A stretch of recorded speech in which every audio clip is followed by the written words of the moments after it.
뜻했다고 편지를 썼어요. 근데 그 편지 속에서 제가 당신은 내 겁니다 그랬대. 제가 그 쓴 일이 전혀 생각이 안 나요. 그런 일이 없다고 했더니 이때 그 나중에 뭐하는 편지를 봤더니 정말 있더라고요. 제가 그렇게 용기 있는 사람이 아니거든요. 근데 어떻게 해서 그런 말을 했는지 이해가 안 돼. 아마 성령께서 감동해 주셨는지 몰라도 편지에다가 당신은 내 것이요 그랬어요. 72년 2월 14일 김포공항에 내렸어요. 가족들이 둘러싸였기 때문에 옆에서 촌사람처럼 이렇게 쳐다보고는 악수 한 번도 못 하고 이런 거 없었어. 그런 거 없고 그냥 헤어지고, 그 다음날 아침에 목사님, 오빠 목사님과 저 소개한 목사님 같이 다방에서 한 30분 얘기하다가 같이 먼저 가시고, 둘이 첫 데이트를 했는데 그때 데이트를 누가 리드했게? 최가 했지. 크리스찬 아카데미로. 크리스찬 아카데미 가서 데이트하고 3월 4일 날 결혼 날짜 정했어요. 누구 맘대로? 나흘 후에 졸업식이 있었습니다. 졸업식 후에 보름 후에 2주 후에 결혼했습니다. 돌이켜 보면은 정말 극적이죠. 극적인데 하여튼 제가 항상, 지금은 제가 꼼짝 못하고 따라가는 그런 세상이 바뀌어지기도 했지만, 근데 그때는 제가 어디서 그런 리더십이 나왔는지 그렇게 했더라고요. 참 감사한 일이죠. 성경적으로 산 거예요. 제가 지금 보면 한국 남자들 사랑 고백도 안 하고 결혼해서 사는 게 보통입니다. 한국 남자가 조금 그래요. 미국 사람은 좀 달라요. 여자도 사랑 고백 들어보지 못하고 살면서 이 남자가 과연 날 사랑하는 사람인가 그냥 모르고 사는 사람들이 많습니다. 여기 있는 사람들 말고 저쪽에 이제 그런 사람들이 많이 있을 거예요. 성경적인 원형, 성경적으로 부부는 남자가 먼저 입을 열어 사랑을 고백하고 행동으로 사랑해야 됩니다. 아담이 그랬잖아요. 우리 성경 믿는 사람들이니까 그렇게 해야 한다. 원칙적으로 그렇다는 겁니다. 성경에서 아담은 남자로서 육적으로는 남편의 모형이고 영적으로는 예수 그리스도의 모형입니다. 그리고 하와는 여자는 육적으로 아내의 모형이고 영적으로는 교회의 모형. 그래서 구약에서 여인들은 대개 교회의 모형입니다. 애를 못 낳아가지고 오랫동안 애 없어서 고생하는 거. 그게 뭐냐면 교회가 한 성도, 알곡 신자 하나 나오기 위해서 얼마나 그 고통을 하면서 나오는지, 이제 그런 그 예표들입니다.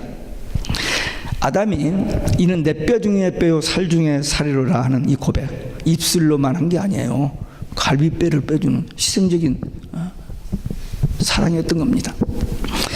사랑이란 말은 헬라 말로 아가페인데 조건 없이 거저주는 사랑, 희생적인 사랑인데 예수님께서 대표적인 예입니다. 오셔서 우리 대신, 우리가 죽어야 할 죽음을 대신 죽으시고 우리 죄값을 지불하시고 우리를 구원하셔서 하나님의 자녀, 천국 백성, 천국 가게 해주신 그 희생적인 사랑, 그것이 가정에서도 남편과 아내의 관계에서 있어야 한다는 거예요. 희생적인 사랑, 자기 생명을 아낌없이 주면서 사랑하는 그런 사랑의 관계여야 한다. 제 몸같이라는 것은 일심동체입니다. 아내의 아픔이 나의 아픔, 아내의 기쁨이 나의 기쁨. 물론 남편의 기쁨이 아내의 기쁨이 되고 남편의 아픔이 아내의 아픔이 되어야 합니다. 하여튼 남편은 부인에게 만족하고 불평하지 않고 살아야 돼요. 불평하는 사람은 불행한 사람입니다.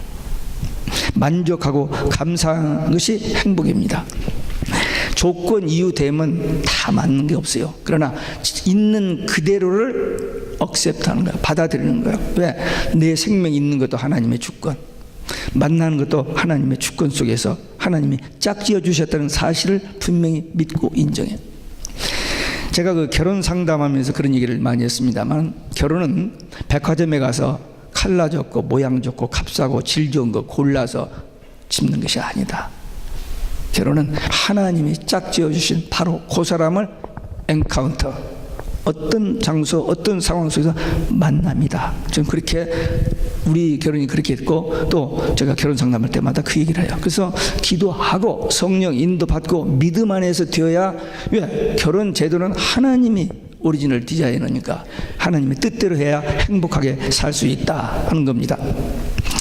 아름다운 외모, 멋있는 여자, 그건 불행합니다.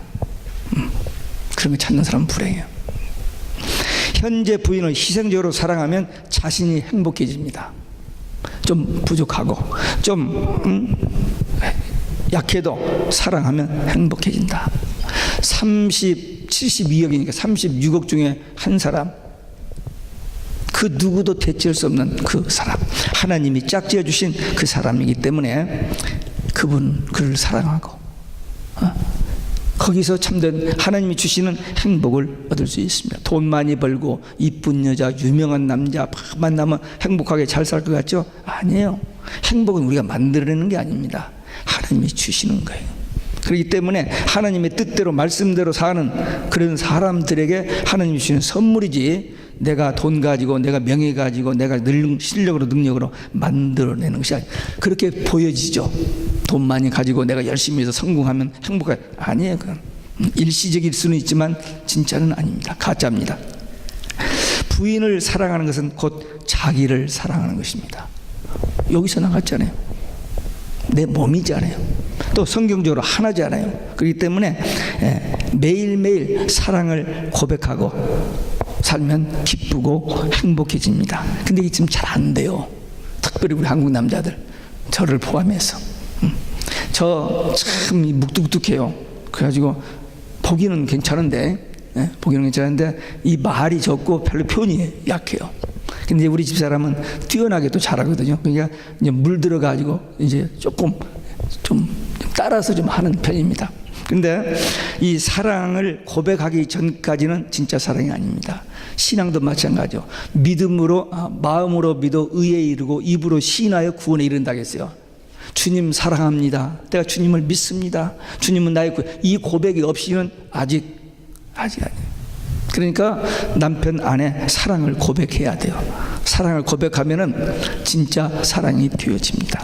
말대로, 생각대로, 이 고백한 대로, 심은 대로, 그 원리거든요. 그러니까 자꾸 고백해요. 자녀들 또 사랑한다 하면 사랑이 되어지는 거예요.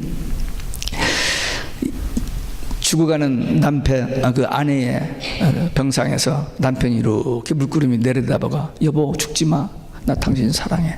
그러니까 부인 눈이 펄쩍 뜨는 거예요. 정말이야? 진즉 말 좀 하지. 남편이 자기를 사랑하지 않는 것 같아서 그 마음 고생하다가 병들어서 지금 죽어가는데 이제서 사랑한다고 고백을 하는 거예요. 좀 빨리 하지. 사랑 안 하다 그 시간에 사랑한다고 고백했는지는 모르지만 이 부인이 남편의 사랑의 고백을 들어보지를 못하고 그 사랑에 굶주려서 병들어서 죽어가는 거예요.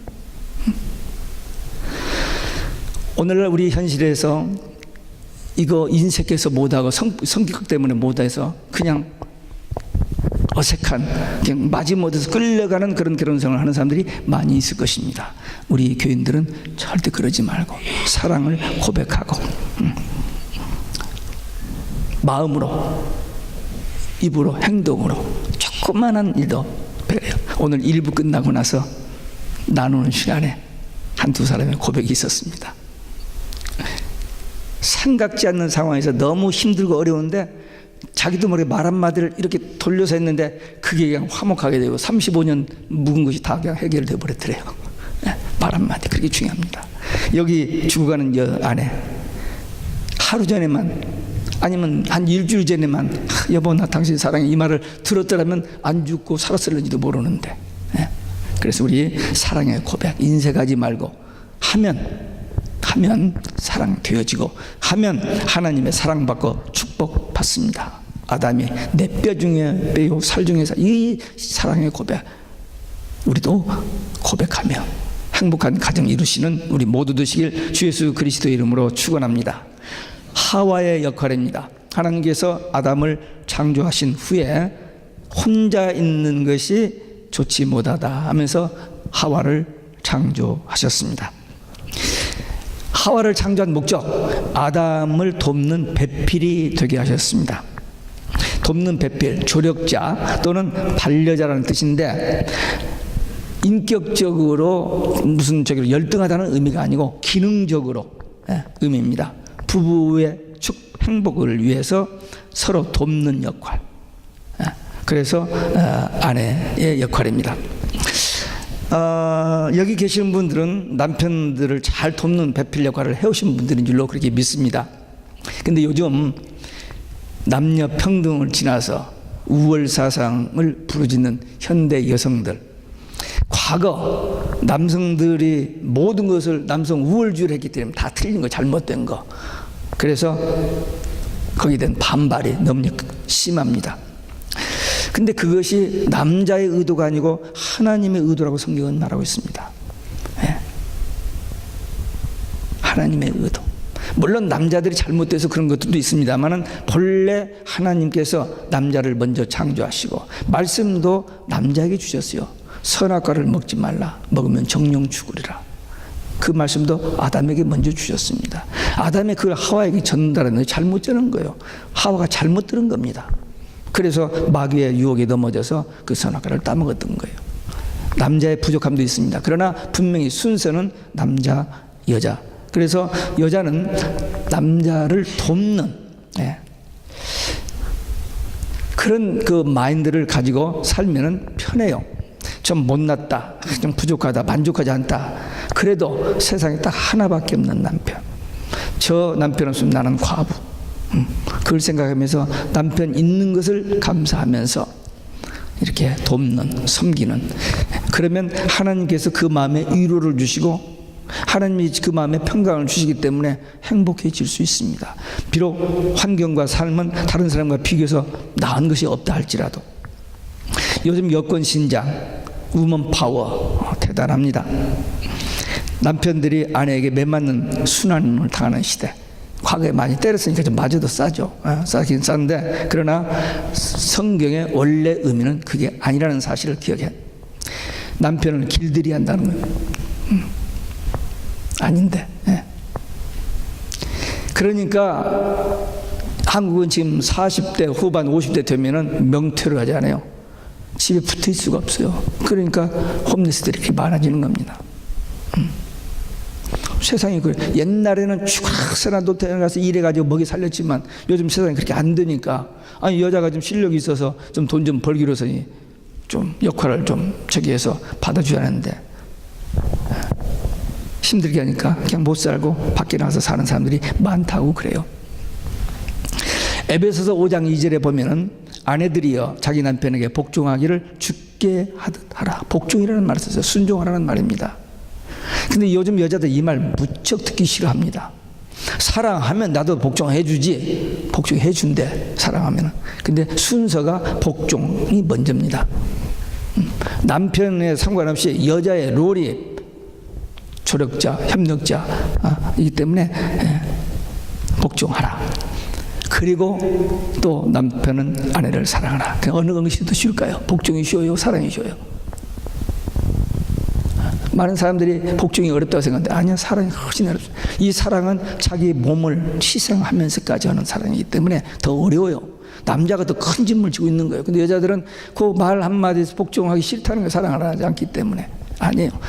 근데 나중에 에베소서 5장 끝에 보니까 뒤쪽에 보면은 서로 사랑, 서로 복종입니다. 서로예요. 부부는 서로여야 되지 한쪽만 일방적으로는 안 돼요. 그냥 서로란 말이 나중에 나오고 있습니다.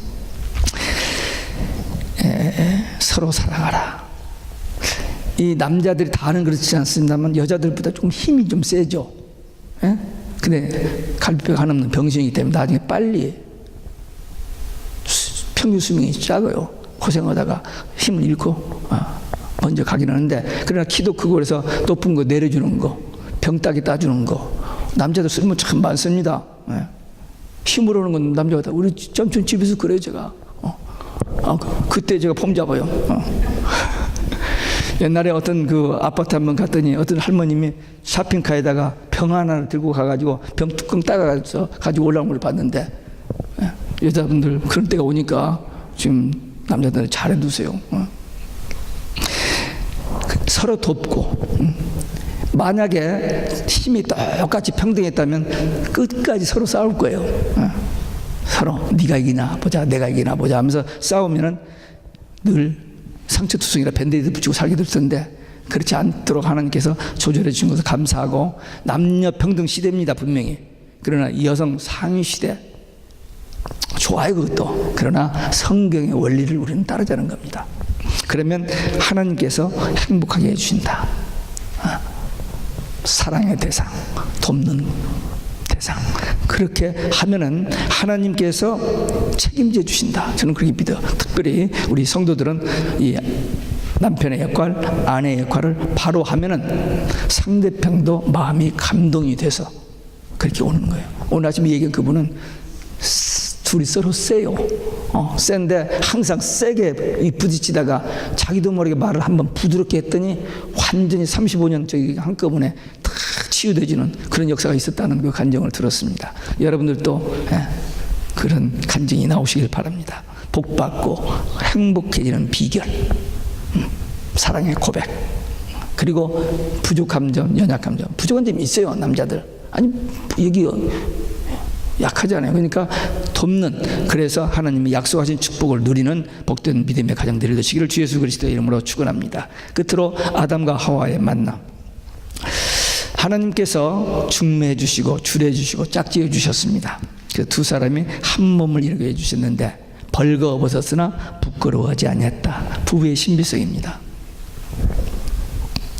연합이라는 말이 결혼이란 말인데, 육체적으로 한 몸, 신앙적으로 하나. 결혼하면 육체적으로도 하나요, 마음으로도, 영적으로도, 신앙적으로도 하나 되어야 완전한 연합입니다. 서로 이용하면 안 돼요. 돈 벌어오고 뭐 이렇게 서비스 해주고 뭐 이런, 그건 좀 잘못된 사람들, 그런 사람들이 많이 있습니다만, 우리는 성경적으로 희생적인, 생명까지도 아낌없이 줄 수 있는 그런 사랑의 마음, 그리고 좀 틀렸어도 복종하고, 그래서 그 마음을 오히려 감화해서 행복한 가정이 되도록 하는 이런 관계. 가족 관계를 촌수로 부모와 자녀를 일촌이라고 하고, 형제지간을 이촌이라고 하고, 그 다음에 삼촌, 사촌인데 부부는 몇 촌이에요? 무촌. 어떻게 아셨네? 무촌. 산수는 1 플러스 1은 2죠. 근데 이 부부 관계는 남편 플러스 아내 한 몸, 하나. 신비한 비밀입니다. 육적 의미로는 늘 함께 있는 거, 생각을 같이 하고 함께 일하고 함께 다니고 동거동락하는 것입니다. 성경에 부부들이 기도하는 일 이외에는 분방하지 말라 했습니다. 왜? 마귀가 끊임없이 시험하기 때문입니다. 부득이한 사정에 떨어져 있을 수가 있습니다. 그러나 정말 기도하고 그 어떤 유혹, 미혹에도 이겨내야 돼요. 그렇지 않으면 넘어집니다. 그래서 기도하기 위해서는 분방하지 말라. 늘 같이. 그리고 부부는 하나님이 짝지어 주신 것이기 때문에 사람이 나눌 수 없다고 마태복음 19장 예수님 말씀하셨어요. 안 맞아, 그만두어. 이게 안 됩니다. 우리 예수 믿는 사람은 하나님이 짝지어 주신 사람이 나눌 수 없다는 그 원리입니다. 그 다음에 신앙적으로는 인간적인, 육적인, 세상적인 축은 다 맞아도 이 마음이 안 맞으면, 마음이 한 사람은 하나님을 믿고 하나님 앞에 정직하게 바로 사는 사람인데 다른 한 사람은 마귀의 컨트롤을 받으면 그게 되겠어요? 안 되죠. 자기 마음 속에서도 두 마음이 싸우는데, 그렇죠? 하나님 말씀에 순종하는 마음과 마귀의 유혹에 의해서 갈등하는 그 싸움도 힘드는데, 부부관계 다른 신앙 가지고 있으면, 물론 신앙 없어도 신앙 다르게 가지고도 잘 사는 사람이 있겠죠. 그러나 원칙적으로는 마음이 하나 되어야 하거든요. 그래야 영적인, 육적인 완전한 결합, 완전한 연합, 행복한 하나님의 본래 디자인한 그 원칙적인 그런 부부가 될 수 있습니다. 그래서 신앙이 그렇게 중요합니다.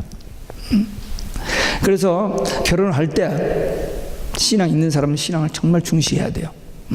그냥 인간적인 육적으로 그냥 뭐 이런 거 조건 따져가지고 그냥 대충 해버리면은 그때는 괜찮은 것 같은데, 물론 그랬음에도 불구하고 전도되고 해서 하는 경우도 있습니다만은, 그러나 그 문제를 아주 소중하게 생각해야 돼요. 결혼 생활은 예행 연습이 아닙니다. 딱 한 번입니다.